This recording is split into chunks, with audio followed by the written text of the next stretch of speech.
Nolan Brooks only needed to grab a few things from the store before picking up his daughter, but he never expected to run into Sloan Harrington, the most powerful CEO in the city and the best friend he had secretly loved for over a decade. When he saw her cornered by her arrogant fiancé in front of a crowd of wealthy strangers, something inside Nolan snapped, and before he could stop himself, he stepped forward and called her baby. The entire store went silent. Nolan's face drained of color because he was certain he had just destroyed everything between them. But Sloan blushed, gently took his hand, and whispered, "You finally said it." If you enjoy stories about a CEO and a single dad with a sweet twist of fate, hit that subscribe button so you never miss a new story. The fluorescent lights of Harrington Market hummed softly above aisles lined with imported olive oils, hand-labeled cheeses, and bottles of wine that cost more than most people's weekly groceries, and, among the clientele of executives in tailored coats and socialites browsing organic produce, Nolan Brooks stood out like a pencil sketch in an oil painting. He wore a faded denim jacket over a plain gray shirt, his jeans softened by years of washing, and in his hand he held a short list scrawled on the back of a receipt. Milk, cereal, apples, and the specific brand of peanut butter his daughter Mia refused to eat breakfast without. He had come straight from a consulting job, his hair still slightly disheveled, his boots carrying traces of the parking lot outside, and he moved through the store with the quiet efficiency of a man who had learned long ago that lingering in places like this only reminded him how far his life had drifted from the world he once almost belonged to. He was not poor, not struggling in the desperate sense, but he lived modestly by choice, a former systems engineer who had walked away from the tech industry to raise his daughter alone, and every dollar he spent was a dollar he had earned through patience and discipline rather than inheritance or leverage. Sloan Harrington was also in the store that evening, though not for the reason anyone might have guessed. She had arrived 20 minutes earlier, wearing a low baseball cap and a simple black coat, deliberately dressed down to avoid recognition because she was conducting an unannounced inspection of customer service quality after receiving a string of complaints about how staff treated shoppers who did not look wealthy enough to belong. She moved through the aisles taking mental notes, watching how employees greeted certain customers with warmth while barely acknowledging others. And she had just reached the checkout area when a voice she despised cut through the ambient music like a blade across silk. Preston Whitmore III stood near the registers with two associates flanking him, his cashmere overcoat draped across his shoulders as though the store were his personal runway, and when he spotted Sloan despite her disguise, his smile carried the satisfied cruelty of a man who believed ownership and affection were the same thing.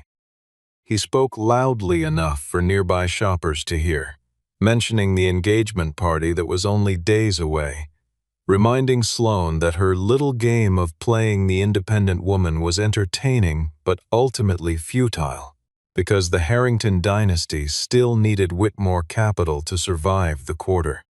Nolan saw Sloan before she noticed him, and for a moment he considered leaving through the side exit, because he understood the unspoken rules of their friendship with painful clarity.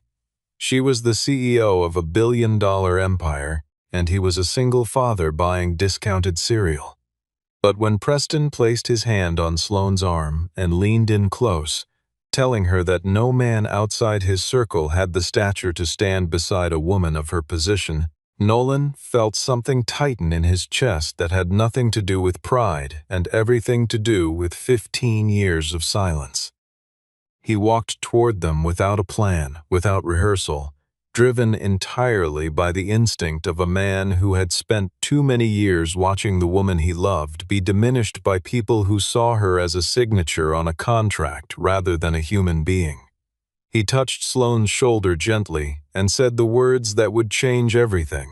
"Baby, are you okay?"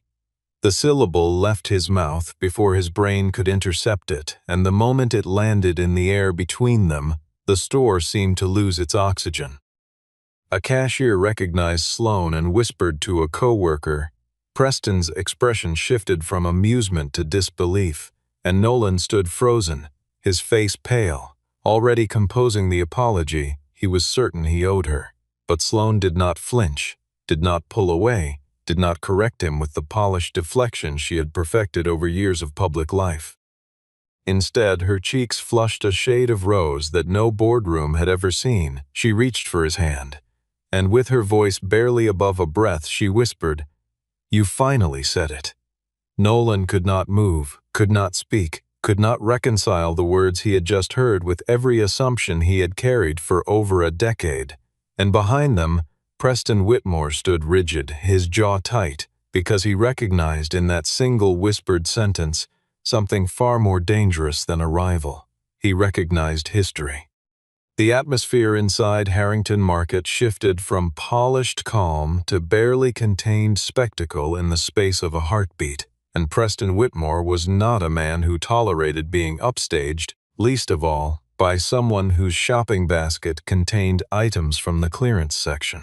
He stepped forward, his voice pitched to carry across the checkout area, and demanded to know who Nolan was, and by what authority he dared address the CEO of Harrington Dominion Group with such casual intimacy in a public setting. A store manager named Derek Vale, who had been hovering near the registers, hoping to impress the Whitmore heir, inserted himself into the confrontation with the eagerness of a man who understood that power flowed downhill, and he intended to stand on the right slope, declaring that Nolan appeared to be a customer who had clearly wandered beyond his price range and perhaps did not understand the social protocols of this particular establishment. Nolan kept his composure with the practiced stillness of someone who had endured worse humiliations in silence, and he simply said he was a friend of Sloane's. Nothing more, nothing complicated, just a friend. Preston seized on the word like a prosecutor, finding a crack in testimony, repeating it with theatrical incredulity, stretching it into something small and pitiful, and then deliberately lowering his gaze to Nolan's basket of generic groceries as though the contents were exhibit evidence of inadequacy, remarking that a single father shopping for bargain items should probably not confuse proximity with possibility when it came to entering the Harrington world. Sloane's eyes hardened and she opened her mouth to defend Nolan, but before she could speak, Nolan placed his hand gently on her arm and shook his head, just slightly, just enough for her to understand that he was not being weak but rather protecting her from the scandal that would erupt if the CEO of Harrington Dominion Group was seen arguing with her own fiancé's family in the middle of her own store. That small gesture revealed everything about who Nolan was, a man whose first instinct in the face of personal humiliation was to shield the woman standing next to him, not because he thought she could not fight, but because he knew the cost of fighting in the wrong arena. Preston, emboldened by Nolan's silence, pressed harder, announcing to anyone within earshot that the Harrington and Whitmore families would be formalizing their union at an exclusive gathering that very evening, and that Sloane needed a partner with lineage, capital, and a network of influence, not a single father whose greatest achievement was surviving on kindness and discount coupons. The words landed like stones thrown at glass, each one designed to shatter whatever dignity Nolan might have been holding together, and several shoppers turned to watch, some with discomfort, others with the voyeuristic thrill of witnessing someone powerful dismantle someone ordinary. But Nolan did not crumble, did not raise his voice, did not offer Preston the satisfaction of visible pain. Instead, he looked directly at the man who had spent the last 5 minutes trying to reduce him to nothing and said quietly, "If a man needs to tear someone else down to prove he stands taller, he has never truly stood above anyone at all." The sentence landed with surgical precision, and for 3 full seconds Preston had no response, his mouth slightly open, his composure cracked just enough for the nearest onlookers to notice. But Preston recovered quickly, pulling out his phone and making a call to a media contact, clearly intending to transform the evening's events into a gossip item. The CEO of Harrington Dominion Group caught in an intimate moment with an unknown single father while her engagement party loomed hours away.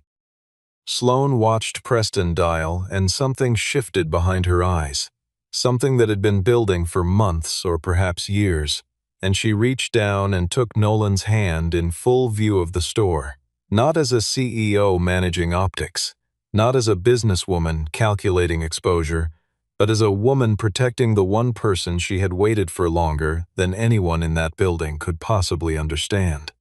The story of Nolan Brooks and Sloane Harrington did not begin in a grocery store on a Tuesday evening, but rather in a crowded lecture hall 15 years earlier, when Sloane was a lonely heiress who had been taught since childhood that emotions were liabilities and affection was a currency best left unspent, and Nolan was a scholarship engineering student with more talent than money, more integrity than ambition, and an unshakable habit of treating everyone he met as though their last name did not matter. They met during a group project that no one else wanted to join because Sloane's reputation as the Harrington daughter made other students either intimidated or sycophantic, and Nolan simply sat down across from her, introduced himself without mention of that he recognized her family name from the building that bore it on campus, and asked her what she actually thought about the assignment rather than what her father's company might think. That single act of ordinary decency became the foundation of a friendship that would span more than a decade, surviving graduations, career changes, personal losses, and the relentless gravitational pull of two lives that orbited each other without ever quite colliding. Nolan was the only person who knew that Sloane lay awake some nights terrified not of failure but of becoming her father, a man who had built an empire by treating every relationship as a transaction and every person as a variable in a spreadsheet.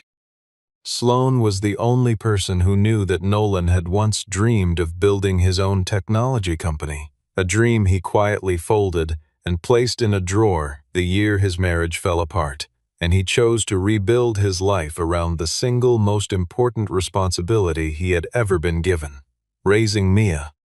The feelings between them had existed for years in the space between what was said and what was understood, occupying that painful territory where two people know everything about each other except the one truth that matters most.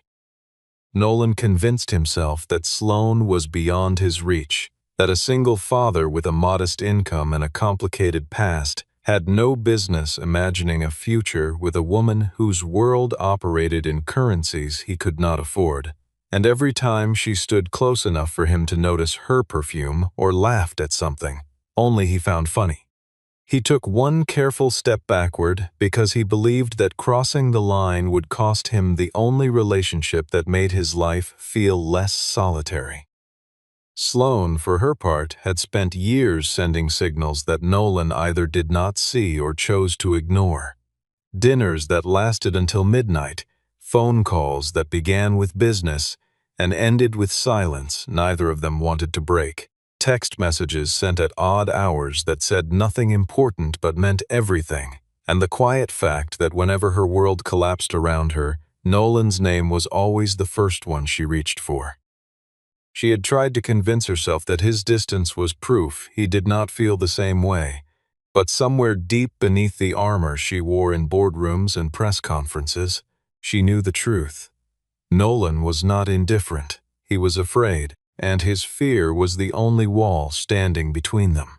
The word baby that slipped from his mouth in the store was therefore not a simple accident of language, but rather the sound of a door that Sloane had been standing behind for 15 years, waiting for him to find the courage to open it. Later that evening, Nolan sat in his car in the parking lot of Harrington Market, gripping the steering wheel and silently cursing himself for crossing a boundary he had spent over a decade carefully maintaining, and Sloane stood outside the passenger window, her arms folded against the cool air, and said the words that stripped away every excuse he had ever built. "Nolan, that boundary only existed because you kept pretending you could not see me standing on the other side." The fallout from the store arrived faster than either of them anticipated, carried on the swift currents of corporate gossip and financial media that treated the private lives of executives as public entertainment. Images of Sloan holding Nolan's hand circulated through internal company channels and industry chat groups within hours, and by the following morning, the story had mutated from a quiet moment between two people into a narrative about a CEO jeopardizing a critical merger for a romantic entanglement with an unsuitable partner. August Harrington summoned his daughter to the family estate before noon, and when Sloan arrived, she found not a concerned father but a tribunal. Preston Whitmore sat in a leather armchair with the relaxed posture of a man who had already won. Two family attorneys flanked the fireplace like sentinels, and several members of the Harrington Dominion Board occupied the remaining seats with expressions that ranged from disapproving to openly hostile. August spoke first, his voice carrying the measured disappointment of a man who had spent decades perfecting the art of making his children feel small, and he told Sloan that she had embarrassed the Harrington name at the worst possible moment, that the consolidation deal with Whitmore Capital was the only viable path to resolving the company's mounting debt obligations, and that her continued association with Nolan Brooks would give the board grounds to question her fitness for the role she held. Preston played his part with practiced grace, wearing concern like a tailored suit while systematically dismantling Nolan's character in language that never quite crossed into outright cruelty but left no doubt about his contempt. He described Nolan as the type of man wealthy women kept around, to feel charitable, a comforting presence without the substance to build anything lasting, and he suggested that Sloan should issue a public statement characterizing the store incident as a misunderstanding between old college acquaintances. Nothing romantic, nothing scandalous, nothing worth the column inches it had already consumed. Sloan felt the walls of the room pressing inward, the combined weight of family expectation and corporate obligation threatening to crush the small flame that Nolan's words had reignited in the store. But, for the first time in years, she pushed back. She told her father and Preston and everyone seated in that room that Nolan Brooks had never once leveraged their friendship for personal gain, had never asked for access to her wealth or her influence, had never treated her as anything other than a person worth listening to. While Preston and the entire Whitmore apparatus had never seen her as anything more than a signature that would unlock a portfolio of assets they could not otherwise reach. August absorbed her words without visible reaction and replied with the cold arithmetic that had governed his life for decades. Love does not service debt, love does not stabilize share prices, and love does not preserve the legacy that 3 generations of Harringtons have built. Meanwhile, Nolan sat in the kitchen of his modest home, reading a text message from Mia asking if he was okay today, and he typed back 2 words, "I am fine." He set the phone down and stared at the wall where a framed photograph showed him and Sloan at their college graduation, both of them laughing at something the camera had not captured, and he understood with painful clarity that stepping deeper into her world might cost Sloan everything she had built. So he made the decision he had made 100 times before. He chose to retreat, to absorb the damage himself, to protect her from the consequences of his presence in her life, even though every cell in his body resisted the familiar surrender. He picked up his phone again and sent Sloan a message that read, "I am sorry for calling you that. You do not need to fix my mistake." Sloan read the message in the back seat of her car as it pulled away from the Harrington estate, and the silence that followed was not the comfortable kind they had shared over years of friendship, but something heavier, something that tasted like loss. Sloane did not accept the apology because she understood it for what it truly was. Not remorse but retreat. The same pattern Nolan had repeated every time the distance between their worlds threatened to collapse, and she refused to let him disappear behind his own nobility one more time. She drove to his neighborhood without an entourage, without security, without the polished armor she wore in every other context of her life, arriving at his front door as nothing more than a woman who was exhausted from years of performing strength she did not always feel. Nolan opened the door and immediately told her she should not be there, that journalists could be watching, that her presence in his neighborhood would generate exactly the kind of story Preston needed to accelerate his agenda. And Sloane listened to every practical objection with the patience of someone who had heard them all before and found them insufficient. She asked Nolan a question that cut through every layer of logic he had constructed. Did he actually want her to leave, or was he simply making decisions on her behalf the way every other man in her life had always done? And was he truly protecting her, or just protecting himself from the vulnerability of wanting something he believed he did not deserve? The question struck Nolan with the force of something he had been avoiding for 15 years, and he stood in his doorway, unable to maintain the composure that had carried him through every previous retreat. He admitted that he was afraid, but not of Preston Whitmore or August Harrington, or the machinery of wealth and power that surrounded Sloane's existence. He was afraid that his love would become a burden she would eventually have to carry alongside every other weight the world had placed on her shoulders, and he had spent so many years calibrating his choices to minimize his impact on other people that he had forgotten what it felt like to want something purely for himself. Sloane stepped closer, close enough that the space between them held nothing but honesty, and she said the words that cracked the last wall standing. "I did not wait for you because you are perfect. I waited because you are the only person who saw me before the world started calling me CEO." They did not rush toward anything dramatic or physical in that moment. No cinematic embrace, no desperate declaration, just the simple, almost sacred act of Nolan finally taking her hand without immediately letting go, and in the quiet of his ordinary living room, surrounded by Mia's school books and the evidence of a life built on love rather than leverage, he admitted that the word baby had not been entirely an accident, that it had lived inside him for years, waiting for a moment of weakness, brave enough to let it escape. But the fragile peace of that evening shattered when Sloane's phone rang, and Clara Wexler's voice carried the urgency of someone delivering news that could not wait until morning. Clara reported that the board had called an emergency session, that Preston was using the store incident as ammunition to force Sloane into either a public resignation or an immediate formal engagement announcement at the gala scheduled for that weekend, and that the legal framework Preston's team had quietly assembled gave him more leverage than anyone had previously realized.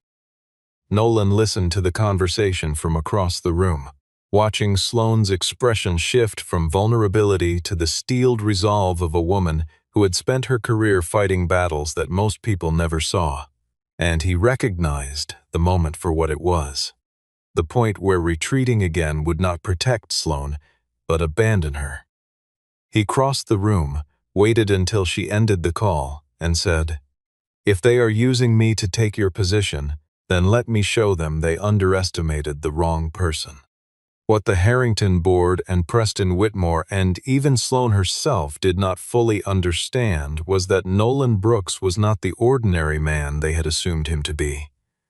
And the discovery of his hidden significance began when Clara Wexler pulled a contract from the company's archived legal files that had been buried beneath layers of administrative oversight for nearly a decade.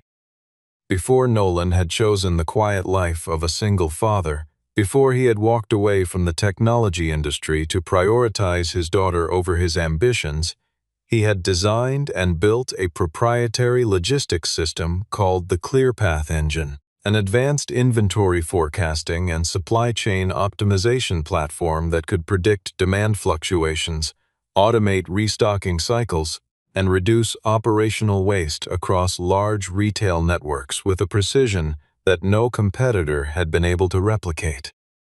Years earlier, during a period when Harrington Dominion Group's retail division was hemorrhaging money and Sloan was fighting to prove she could lead the company without her father's constant intervention, Nolan had quietly offered the ClearPath engine to the company on a trial basis, asking for nothing in return except the knowledge that he was helping someone he cared about survive a crisis she did not deserve. Sloan had always believed the company had formally acquired the rights to the technology through proper legal channels, but Clara's investigation revealed a critical discrepancy.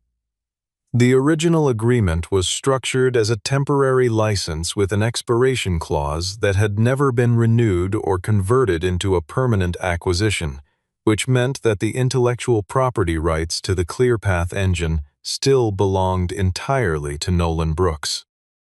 The implications were staggering because Harrington Dominion Group's entire premium retail operation, including the very Harrington Market stores that generated the company's highest profit margins, depended fundamentally on the system Nolan had created. But the revelation carried an even more dangerous dimension. Clara discovered that Preston Whitmore's aggressive push to consolidate Whitmore Capital with Harrington Dominion was not motivated by a desire to rescue the company from debt, but rather by his intention to seize control of the ClearPath engine, which he believed had already been absorbed into the company's asset portfolio and would transfer automatically upon completion of the merger. If the deal closed, Preston would gain ownership of technology that Nolan had invented, force Sloan out of operational control despite retaining her title, and effectively convert Harrington Dominion Group into a subsidiary of Whitmore Capital operating under the illusion of independence. Nolan realized that the confrontation at the store had served an unintended purpose. It had provoked Preston into accelerating his timeline, exposing the architecture of his plan before the legal scaffolding was fully in place. Preston's contempt for a single father had made him careless. His certainty that Nolan was irrelevant had prevented him from conducting the basic due diligence that would have revealed the fatal flaw in his entire strategy, and his arrogance had become the very mechanism of his undoing. Sloan sat across from Nolan in Clara's office, absorbing the reality that the man who had never asked her for anything, who had given her his most valuable creation without conditions or contracts, who had spent 15 years pretending he had nothing to offer her, had been holding a key that could have unlocked millions of dollars or extraordinary leverage at any point, and had chosen instead to let it gather dust, because he did not want her to wonder whether his feelings were transactional. She asked him why he had stayed silent for so long, and Nolan answered with the kind of honesty that left no room for misinterpretation.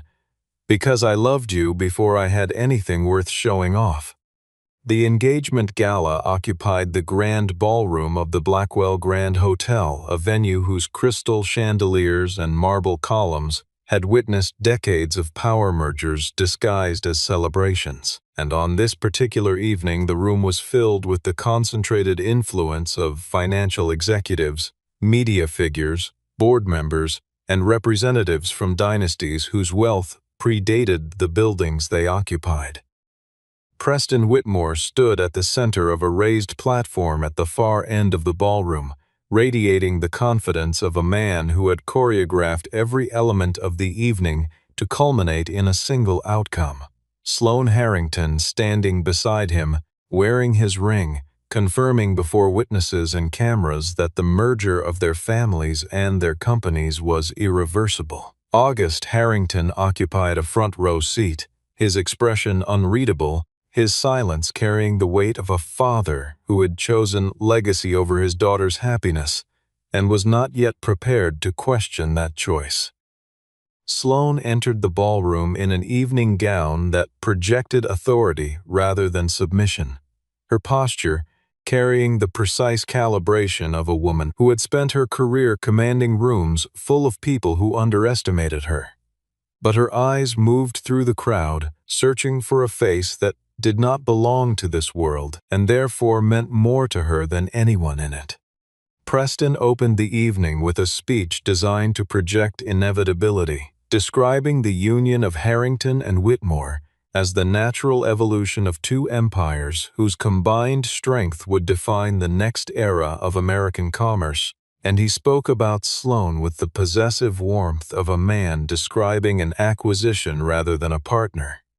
When he finished, he extended his hand toward Sloane, inviting her to join him on the platform to formalize the announcement, and the room held its breath with the collective anticipation of people who had already decided the outcome.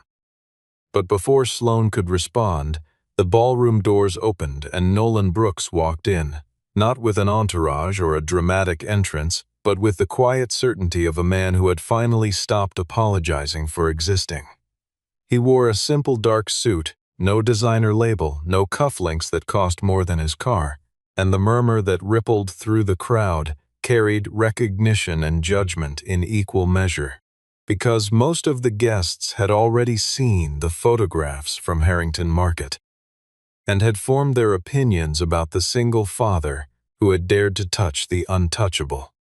Preston's smile thinned to a razor's edge as he asked who had invited Nolan to this event, and Nolan replied with a calm that carried more authority than any shout. The person who owns what you are trying to steal does not need an invitation to show up. The sentence detonated in the silence of the ballroom like a depth charge, and before Preston could compose a dismissive response, Clara Wexler stepped forward holding a leather portfolio containing the documentation that would dismantle every assumption in the room. She presented the evidence methodically. The original licensing agreement, the intellectual property registration, the technical dependency analysis showing that Harrington Dominion Group's entire retail infrastructure was built on the ClearPath engine, and the incontrovertible legal reality that none of those assets could be transferred to Whitmore Capital without the explicit written consent of their creator, Nolan Brooks. Eleanor Blackwell, the board chairwoman whose reputation for pragmatism had survived 3 decades of corporate warfare, immediately demanded that all proceedings related to the merger be suspended pending a full legal review, and August Harrington's face lost its color as he realized that his carefully orchestrated alliance had been built on a foundation that Preston had assured him was solid, but was in fact hollow. Preston attempted to regain control by characterizing Nolan's claims as the desperate invention of a jealous outsider.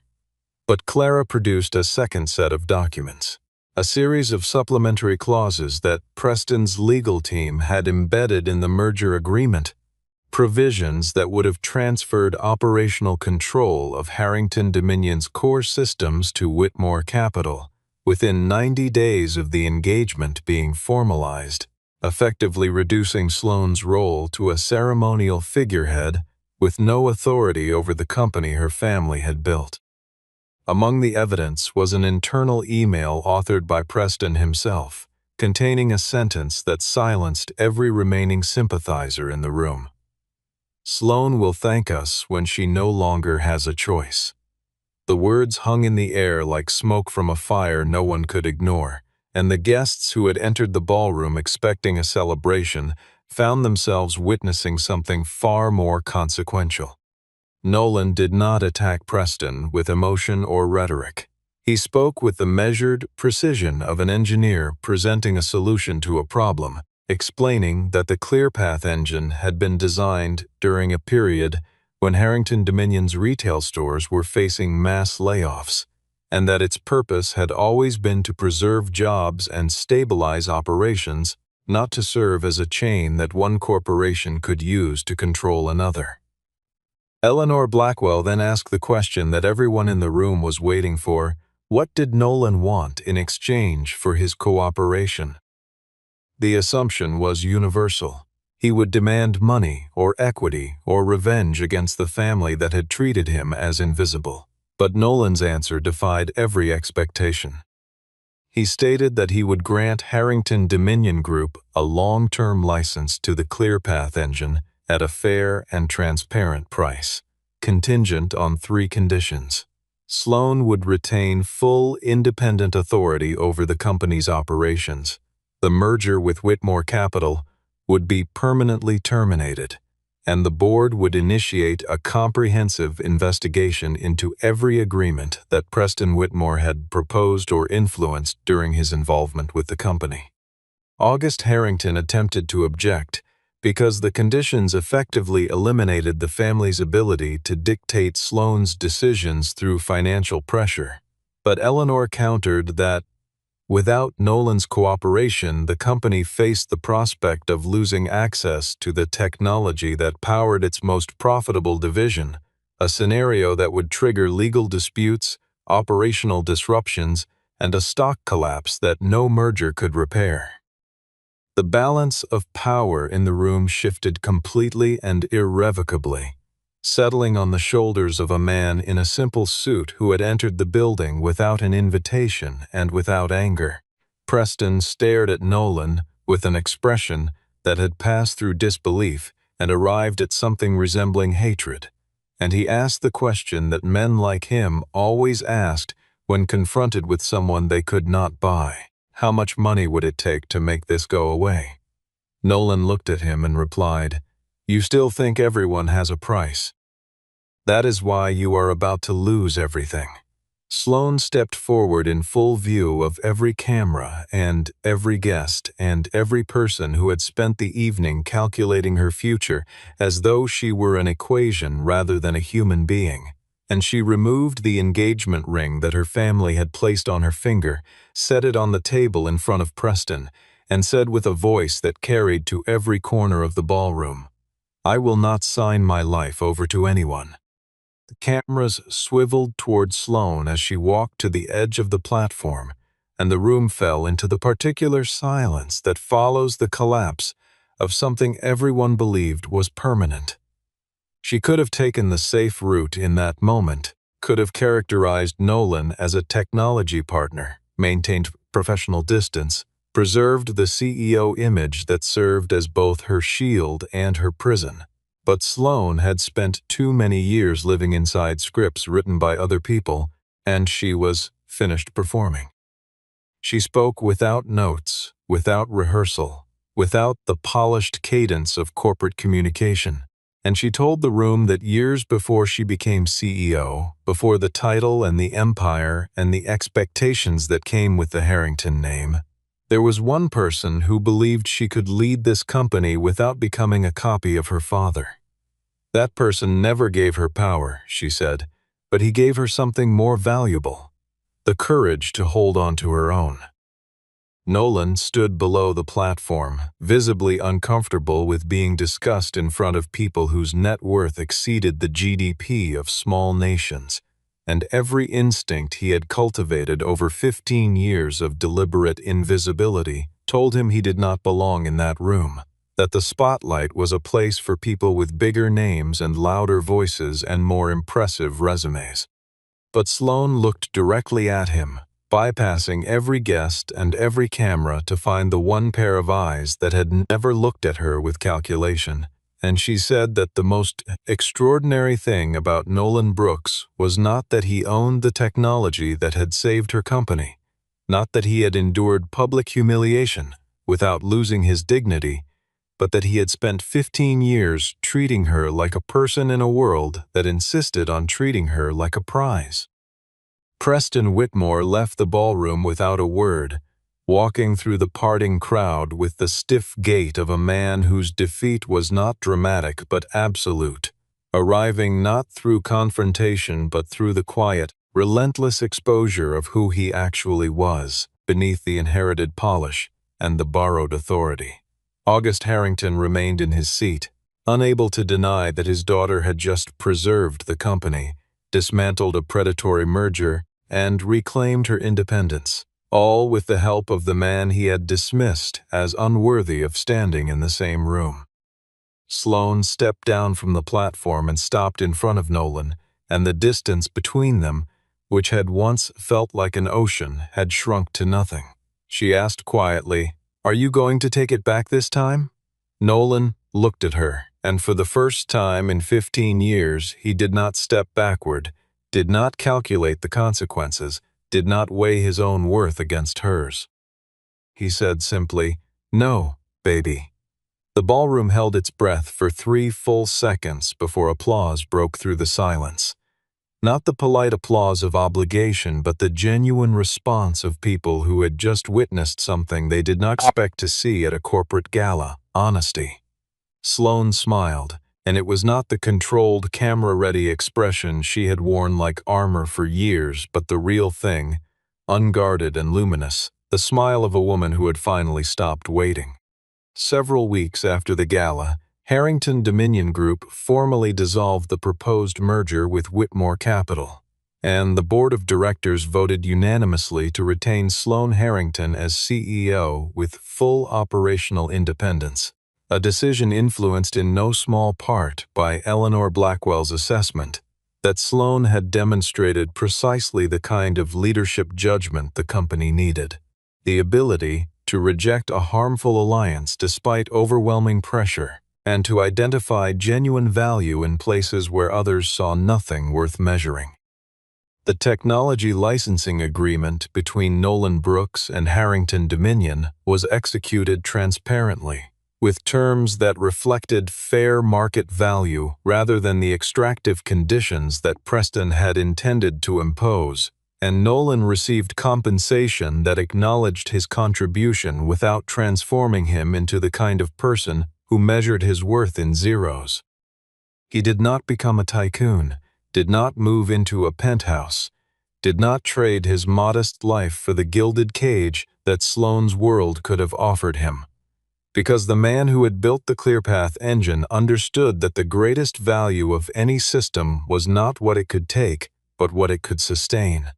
Derek Vale, the store manager who had eagerly participated in Nolan's humiliation, was reassigned following a comprehensive review of customer service culture across the Harrington market chain, and Sloane personally oversaw the implementation of new training protocols that prohibited staff from evaluating customers based on their clothing, their spending patterns, or any other superficial indicator of social status. The policy was not announced with fanfare or press releases, but embedded quietly into the operational DNA of the company, a change that most customers would never notice, but that reflected a fundamental shift in how the Harrington brand defined respect. Nolan continued to live simply, continued to prioritize Mia's school schedule over investor dinners, continued to cook breakfast every morning in a kitchen that did not have marble countertops or imported appliances, because he understood that the life he had built was not a consolation prize for the career he had left behind, but a conscious choice that defined who he was at his core. Sloane, freed from the obligation to perform coldness as a leadership strategy, allowed herself to exist differently when she was with Nolan, softer without being weak, open without being vulnerable to exploitation, present in a way that 15 years of professional distance had made her forget was possible. Mia appeared only once more, in a brief text message that carried the gentle humor of a child, who understood more than her father realized. She asked whether he was going to invite Miss Sloane over for dinner, and Nolan smiled at his phone and replied that he was trying very hard not to make things more complicated than they already were. The exchange was small, warm, and deliberately kept at arm's length from the larger drama, a reminder that Nolan's world contained responsibilities that preceded romance and would continue long after the headlines faded. The final scene returned to the store where everything had begun. Harrington Market on an ordinary evening, the same fluorescent lights humming above, the same imported olive oils and hand-labeled cheeses. But this time, Nolan and Sloane walked through the aisles together, like two people who had earned the right to be unremarkable. There was no Preston lurking near the registers, no Derek Vale hovering with misplaced ambition, no cameras or gossip columns or family ultimatums waiting at the checkout counter, just two people whose history was longer than their titles, and whose future had finally been permitted to begin.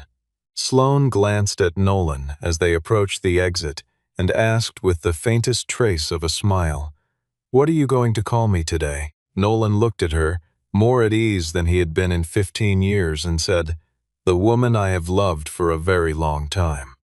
The first time he called her baby, it was an accident, but the second time it was a choice he had waited his entire life to be brave enough to make.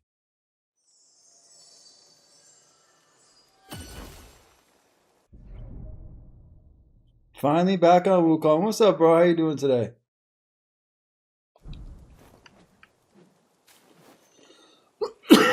Really good run. Thank you, bro.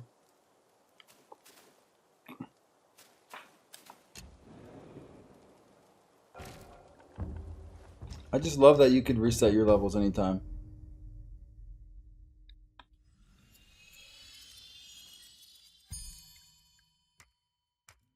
Alrighty.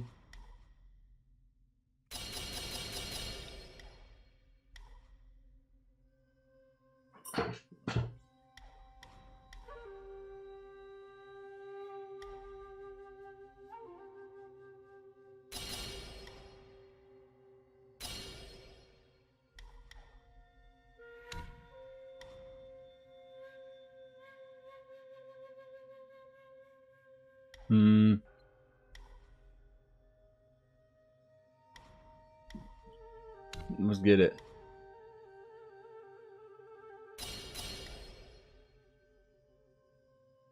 Light attack extends the duration. It's pretty good.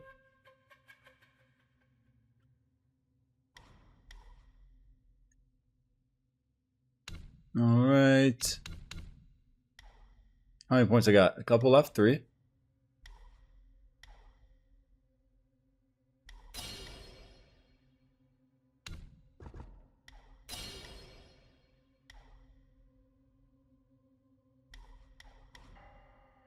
Okay.